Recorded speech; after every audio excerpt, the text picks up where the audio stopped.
Well, thousands of protesters have marched to the office of South African President Jacob Zuma to demand his removal.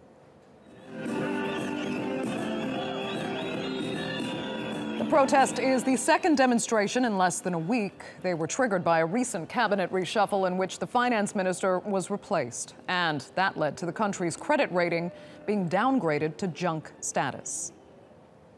Now, from the University of South Africa, we're joined by political analyst Somadoda Fikeni. Thanks so much for joining us. I feel like we keep going back over the same territory here because there have been protests calling for Zuma to resign now for years. But are they finally at the point where they will make a material difference, or are they still not representative enough of the majority sentiment?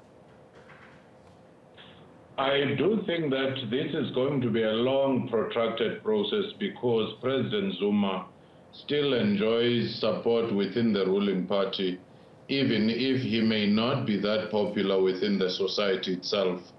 Therefore, it will take either a legal process or a rebellion from within the ruling party or the next elections to remove President Zuma at this stage. What do you think is most likely?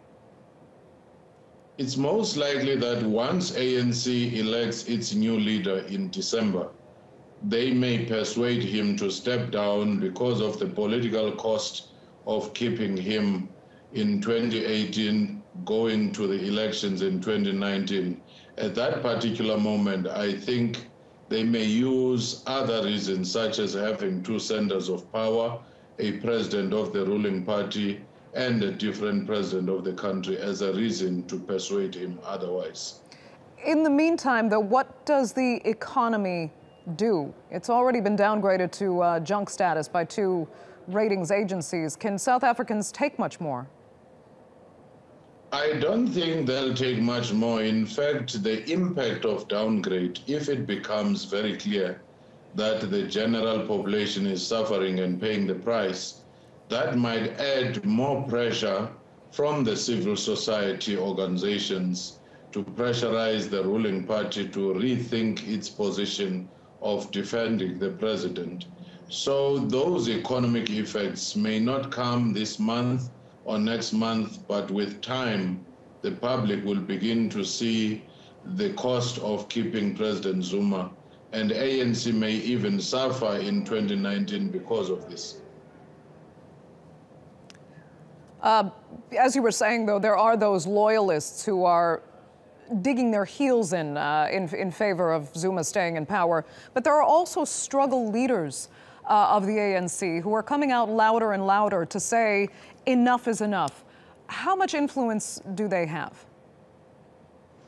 I do think that though the core loyalists of President Zuma have decided to ignore much of their cries or even challenge them, they have a lot more impact, just like the ANC alliance partners when they say president should step down, than the opposition parties, because ANC tend to be more responsive to those within its own ranks than those outside.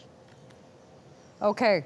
Somadoda Fikeni, we're going to have to leave it there. Thank you so much for joining us from Cape Town.